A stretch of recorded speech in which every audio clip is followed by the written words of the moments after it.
ಈ ಕತೆ ಕೂಡ ಮಾರ್ಚ್ 1978ರಲ್ಲಿ ಬಂದಿರೋವಂಥ ಕತೆ. ಬರೆದವ್ರು ಯಾರು ಅಂತ ಇದರಲ್ಲೂ ಕೊಟ್ಟಿಲ್ಲ. ಲಂಚವೆಂದರೆ ಅದೇ ಅಂತ ಇದಕ್ಕೊಂದು ಟೈಟ್ಲಿದೆ. ಲಂಚದ ಬಗ್ಗೆ ಎಲ್ರಿಗೂ ಆಸಕ್ತಿ ಇರುತ್ತೆ, ಅದ್ರ ಬಗ್ಗೆ ತಿಳ್ಕೊಳ್ಳೋಣ ಅಂತಿರುತ್ತೆ. ಬೇಡ ಅನ್ನೋರು ಇರ್ತಾರೆ, ಬೇಕು ಅನ್ನೋರು ಇರ್ತಾರೆ. ಹೀಗೆ ಇದೊಂದು ಅಭಿಪ್ರಾಯ ಹೇಗಿದೆ ಅಂತ.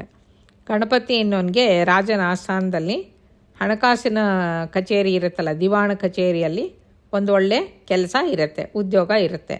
ಮನಸ್ಸು ಮಾಡಿದ್ರೆ ಇಲ್ಲಿ ಬೇಕಾದಷ್ಟು ದುಡ್ಡು ಸಂಪಾದನೆ ಮಾಡ್ಬೋದು ಅಂತ ವದಂತಿ ಕೂಡ ಇರುತ್ತೆ.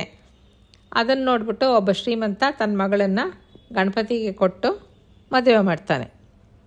ಅವನು ತುಂಬ ಜೋರಾಗಿ ಗದ್ದಲದಿಂದ ಕೂಡಿ ಬೇಕಾದಷ್ಟು ವರದಕ್ಷಿಣೆ, ಕಾಣಿಕೆ, ವರೋಪಚಾರ ಎಲ್ಲ ಕೊಟ್ಟು ಬೇಕಾದಂಗೆ ಮದುವೆ ಮಾಡಿ ಕೊಡ್ತಾನೆ. ಗಣಪತಿ ಹೆಂಡತಿ ಶಾರದೆ ಅಂತ, ಅವಳು ಗಂಡನ ಮನೆಗೆ ಬರ್ತಾಳೆ.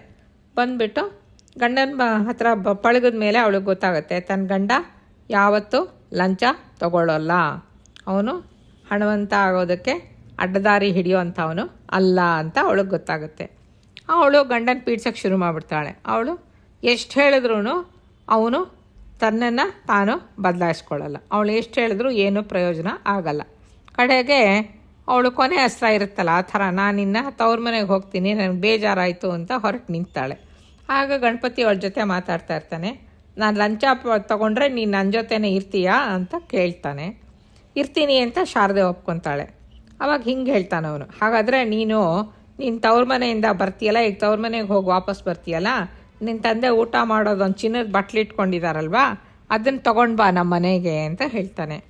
ಹೆಂಡತಿ ಹೇಳ್ತಾಳೆ, ಏಕೆ ನಾನು ತಂದು ವರದಕ್ಷಿಣೆ ಕಾಣಿಕೆ ಎಲ್ಲ ಸಾಕಾಗಲಿಲ್ವ ನಿಮಗೆ, ಇನ್ನೂ ಅವರೇ ಕೊಡ್ತಾರೆ, ಕೇಳೋದೇ ದೊಡ್ಡ ತಪ್ಪು ಅಂತ ಶಾರದೆ ಹೇಳ್ತಾಳೆ. ಹಾಗಾದರೆ ನೀನು ಅದನ್ನು ಕದ್ಕೊಂಡು ತೊಗೊಂಡು ಬಂದ್ಬಿಡು ಅಂತ ಗಣಪತಿ ಅವಳಿಗೆ ಹೇಳ್ತಾನೆ. ನನ್ನ ತಂದೆ ಸೊತ್ತು ನಾನು ಕದ್ಕೊಂಬರೋಕ್ಕಾಗತ್ತಾ, ನಿಮಗೇನು ಬುದ್ಧಿಗಿದ್ದಿ ಇದೆಯೋ ಇಲ್ವೋ, ಯಾಕೆ ಈ ಥರ ಮಾತಾಡ್ತೀರಿ ಅಂತ ಶಾರದೆ ದಬಾಯಿಸ್ತಾಳೆ. ಆಗ ಈ ಥರ ಗಣಪತಿ ಉತ್ತರ ಹೇಳ್ತಾನೆ, ಲಂಚ ಅಂದರೆ ಅದೇ, ನನಗೂ ಅದೇ ಥರ.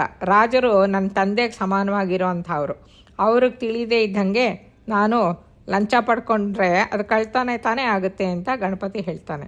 ಇದು ಹೇಳಿದ ತಕ್ಷಣ ಶಾರದೆ ಏನೂ ಮಾತಾಡದೆ ತವ್ರ ಮನೆಗೆ ಕೋಪ ಮಾಡಿಕೊಂಡು ಹೊರಟೆ ಅಂತ ನಿಂತಿದ್ದವಳು ವಾಪಸ್ಸು ಮನೆ ಒಳಗೆ ಬಂದು ಮೌನವಾಗಿ ಗಂಡನ ಜೊತೆ ಹೊಂದ್ಕೊಂಡು ಚೆನ್ನಾಗಿರ್ತಾಳೆ.